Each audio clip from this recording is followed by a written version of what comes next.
لیکن خبر یہ ہے کہ روس اور افغانستان کے درمیان ایک دفاعی یعنی فوجی تعاون کا معاہدہ ہوا ہے، جس کے تحت روس افغانستان کو جدید فضائی دفاعی نظام فراہم کرے گا۔ افغان میڈیا کے مطابق فوجی تعاون کا یہ معاہدہ افغان وزیر دفاع ملا یعقوب کے دورہ ماسکو کے دوران طے پایا ہے، جہاں وہ انٹرنیشنل سیکیورٹی فورم میں شرکت کے لیے موجود تھے۔ اس نئے دفاعی نظام میں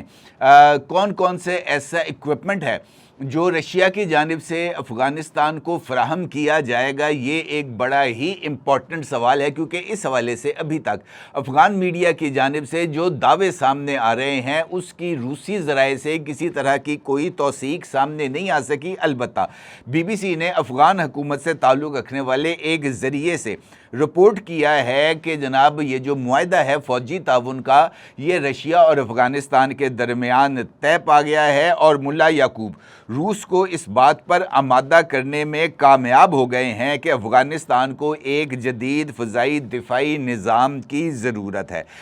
بی بی سی کے مطابق ذریعے نے اس بات کا ذکر بھی کیا ہے کہ یہ جو فوجی تعاون کا معاہدہ تھا یہ ماسکو اور کابل کے درمیان زیر بحث تھا، اور وزیر دفاع ملا یعقوب کے حالیہ دورے کے دوران روس کی جانب سے کرائی گئی یقین دہانیوں پر عملی پیش رفت ہوئی ہے۔ ابھی تک بی بی سی کے مطابق دفاعی ساز و سامان میں ڈرونز اور دیگر ہتھیار شامل ہیں، اس کی بھی تصدیق نہیں ہو سکی، تاہم ذرائع نے بی بی سی کو بتایا ہے کہ دونوں فریقوں کے درمیان فضائی دفاعی آلات کے علاوہ زمینی فوجی ساز و سامان اور طالبان حکومت کی فوج کی تربیت بھی رشیا کی جانب سے کی جائے گی۔ اچھا، امپورٹنٹ بات یہ ہے کہ اس خبر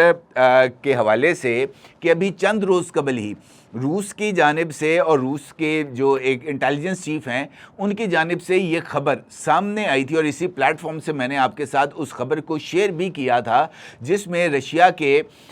جو سرکردہ رہنما ہیں سرگئی شوئیگو، انہوں نے اس بات کا اعلان بھی کیا تھا کہ افغانستان کے اندر اس وقت 22 دہشت گرد گروپ سرگرم ہیں، اور یہ جو دہشت گرد گروپس ہیں ان کی جو سرپرستی ہے وہ افغان طالبان کر رہے ہیں۔ ابھی 2 روز قبل ہی رشیا کے خفیہ ایجنسی کے سربراہ الیگزینڈر بورٹنیکوف نے اس بات کا انکشاف کیا تھا کہ افغانستان ایک مرتبہ پھر دہشت گرد تنظیموں کی محفوظ پناہ گاہ اور شدت پسندی کے مرکز کے طور پر سامنے آ رہا ہے۔ انہوں نے اس بات کا انکشاف بھی کیا تھا کہ داعش خراسان وسط ایشیائی ممالک کے شہریوں کو دہشت گرد نیٹ ورکس میں بھرتی کر رہی ہے، اور ان کی افغانستان میں تربیت بھی کی جا رہی ہے کہ جناب آپ نے وسط ایشیائی ممالک جس میں تاجکستان، ازبکستان، کرغزستان اور قازقستان شامل ہیں، وہاں پر جا کر دہشت گردی کرنی ہے۔ اس رپورٹ کو رشین ایک جریدے نے بھی شائع کیا تھا، اور اس رپورٹ میں اس بات کا انکشاف بھی کیا گیا تھا کہ افغانستان میں موجود دہشت گرد گروپس روسی مزدوروں کو بھی اپنے نیٹ ورک کا حصہ بنا رہے ہیں، اور اس رشین جریدے نے بھی الیگزینڈر بورٹنیکوف کے حوالے سے انکشاف کیا تھا کہ تاجکستان اور ازبکستان میں داعش سے تعلق رکھنے والے دہشت گردوں کو بھی گرفتار کیا جا چکا ہے۔ اب ایک ایسا ملک جس کے بارے میں خود رشین انٹیلیجنس چیف اور رشیا کے قومی سیکورٹی کونسل کے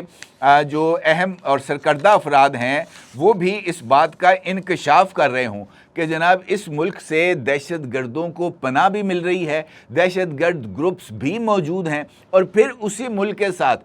جو ہے وہ دفاعی معاہدہ کرنا، یہ انفیکٹ رشیا کی بھی ایک دو عملی ہے جو کہ اب کھل کر سامنے آ رہی ہے۔ اس خبر کے حوالے سے کابل میں جو افغان وزارت دفاع ہے اس کا یہ کہنا ہے کہ یہ معاہدہ دفاعی شعبے میں روس کے ساتھ طالبان حکومت کے سمجھوتوں کو جو حتمی شکل ہے وہ یہ دیتا ہے۔ اب امپورٹنٹ بات یہ ہے کہ یہ جو معاہدہ ہوا ہے اس معاہدے کے حوالے سے روسی سلامتی کونسل کے مشیر سرگئی شوئیگو نے اس بات کا ذکر کیا ہے کہ جو رشیا ہے وہ افغانستان کو تیل، گیس اور گندم بھی فراہم کرے گا، اور ایک اقتصادی معاہدہ بھی اس حوالے سے دونوں ملکوں کے درمیان پہلے سے ہی موجود ہے۔ اس کے ساتھ ساتھ جو مختلف ادارے ہیں ان کی جانب سے اس بات کا انکشاف کیا گیا ہے کہ رشیا کے پاس اس وقت یوکرین کے ساتھ جو لڑائی ہو رہی ہے، جو جنگ ہے، اس میں فوجیوں کی شدید قلت ہے، کمی ہے ان کو جو زمینی فوج کے اندر شامل ہوں اور یوکرین کے اندر جا کر جنگ لڑیں۔ اس معاہدے کا ایک ایسپیکٹ یہ بھی بتایا جا رہا ہے کہ روس کی جو فوجیوں کی تعداد میں کمی ہے، اس میں افغان طالبان روس کے ساتھ تعاون کریں گے، یعنی ان کو افرادی قوت مہیا کریں گے رشیا کو، اور رشیا اس افرادی قوت کی بنیاد پر یوکرین کے خلاف جو اپنی جنگی کارروائیاں ہیں وہ جاری رکھے گا۔ اس کے ساتھ ساتھ یہ بات بھی کہی گئی ہے کہ یہ بالکل ویسا ہی معاہدہ ہے جیسے شمالی کوریا نے 2 برس قبل یعنی جون 2024 میں ماسکو کے ساتھ کیا تھا، اور اس معاہدے کے بعد شمالی کوریا کی جانب سے ہزاروں فوجی یوکرین کے ساتھ لڑنے کے لیے رشیا بھجوائے گئے تھے۔ ملا یعقوب نے بھی اسی طرح کی ڈیل کی ہے۔ البتہ مختلف جو رشین ذرائع ابلاغ ہیں انہوں نے اس بات کا انکشاف کیا ہے کہ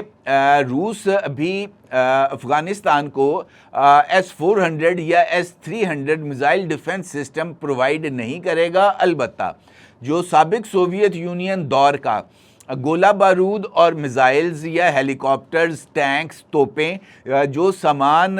رشیا افغانستان سے انخلا کے وقت افغانستان میں چھوڑ گیا تھا، وہ دفاعی ساز و سامان رشیا مرمت کر کے افغانستان کو دے گا۔ یعنی 300 کے قریب اسکڈ میزائلز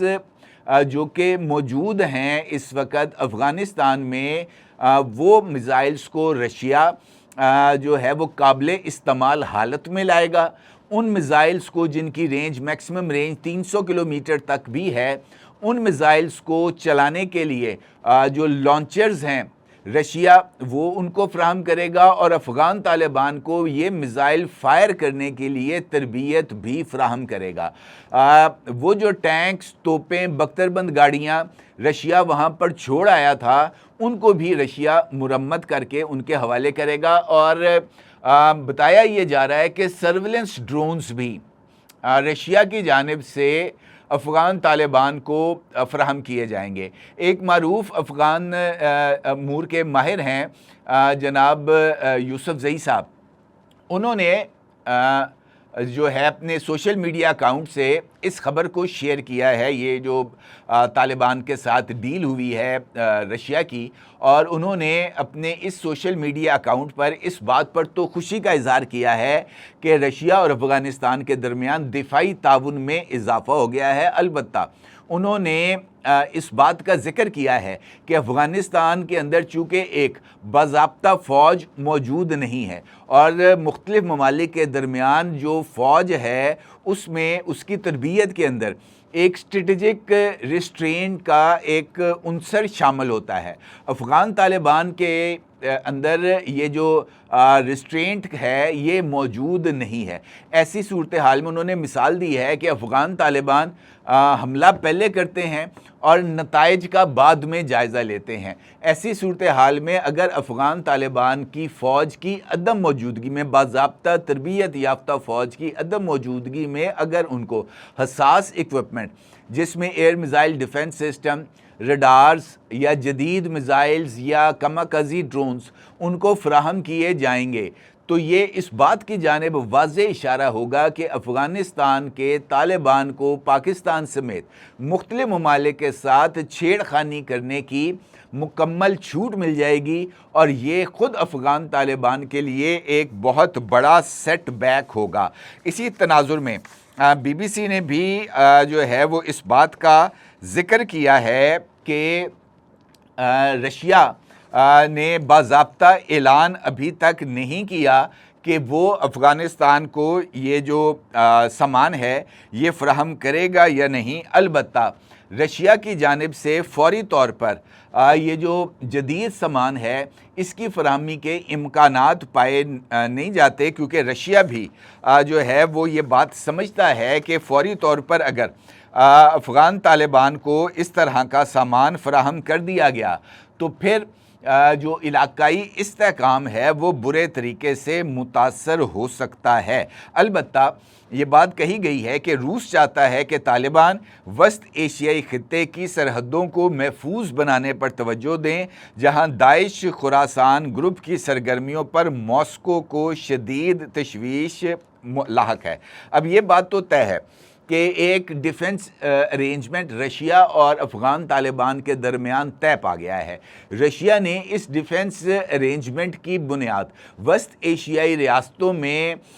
یہ جو افغانستان سے جا کر حملہ کرنے والے جو دہشت گرد گروپس ہیں ان کے انسداد کے لیے طالبان کو دی ہے، لیکن رشیا نے ایک اہم فیکٹر کو یکسر نظر انداز کر دیا ہے کہ طالبان سے محض وسط ایشیائی ممالک کو خطرات نہیں ہیں، بلکہ سرحد کے اس جانب پاکستان کو بھی افغانستان کے پاس موجود دہشت گرد گروپوں سے شدید خطرات لاحق ہیں۔ اور اگر رشیا اس سارے معاملے میں افغان طالبان کی اس طرح سے مدد کرے کہ ان کو ڈرونز دے دے یا ان کے پاس موجود میزائلز کو چلانے کی صلاحیت ان تک پہنچا دی جائے یا میزائلز کو ریپیئر کر کے ان کے ہاتھ تھما دیا جائے، تو یہ انفیکٹ بندر کے ہاتھ ماچس دینے کے مترادف ہوگا، اور وہ اس ماچس سے جنگل کو کس طرح آگ لگائیں گے اس کو سمجھنے کے لیے کوئی راکٹ سائنس دستیاب نہیں ہے۔ یہ بات بھی اہمیت کی حامل ہے کہ رشیا جن لوگوں کو ٹرین کر رہا ہے وہ اگر پاکستان کے نہیں بنے تو وہ روس کے بھی نہیں بنیں گے۔ انہوں نے کسی نہ کسی موقع پر موسن کشی کا مظاہرہ رشیا کے ساتھ بھی کرنا ہے، اور ایسی صورت میں رشیا کو بھی نتائج بھگتنا ہوں گے۔ یہ جو صورتحال اب ڈیولپ ہو رہی ہے، اس حوالے سے پاکستان کو بھی اس ساری صورتحال پر نظر رکھنی چاہیے، اور مجھے ایسے لگتا ہے کہ وہ جو تعاون کی پیشکشیں آ رہی تھیں پاکستان کو، کبھی رشید دوستم کی جانب سے، کبھی احمد مسعود کی جانب سے، وخان کاریڈور کے حوالے سے، بدخشاں کے حوالے سے، اب وہ شاید ٹائم آ گیا ہے کہ پاکستان یہ جو ایک گریٹ گیم چل رہی ہے افغانستان میں موجود افغان طالبان کو ویل ایکوپ کرنے کی، اس کو سبوتاج کرنے کے لیے اپنا کوئی کردار ادا کرے، کیونکہ اگر واقعی ان کے ہاتھوں میں یہ ہتھیار آ گئے تو پھر صورتحال کہاں تک پہنچے گی اس کا اندازہ لگانا کچھ زیادہ ممکن نہیں ہے، اور رشیا کو بھی بہت جلد اس بات کا اندازہ ہو جائے گا کہ اس نے کتنی بڑی غلطی کی ہے افغان طالبان کو سپورٹ ایکسٹینڈ کر کے۔ اپنے اگر ضرور اظہار کیجیے گا۔ آپ کو بہت شکریہ۔ اللہ حافظ۔ 999 کمیونیکیشن، ڈیجیٹل میڈیا اور یوٹیوب چینلز کی دنیا میں بڑی کامیابیاں سمیٹنے کے بعد اب ویب نیوز، ویب چینل اور یوٹیوب نیوز چینل کی طرف قدم بڑھا رہا ہے، جس کے لیے ہمیں ملک بھر میں رپورٹرز کی ضرورت ہے۔ خواہش مند حضرات و خواتین نیچے دیے گئے نمبر پر رابطہ کریں۔ What's app +92 309 1226 999۔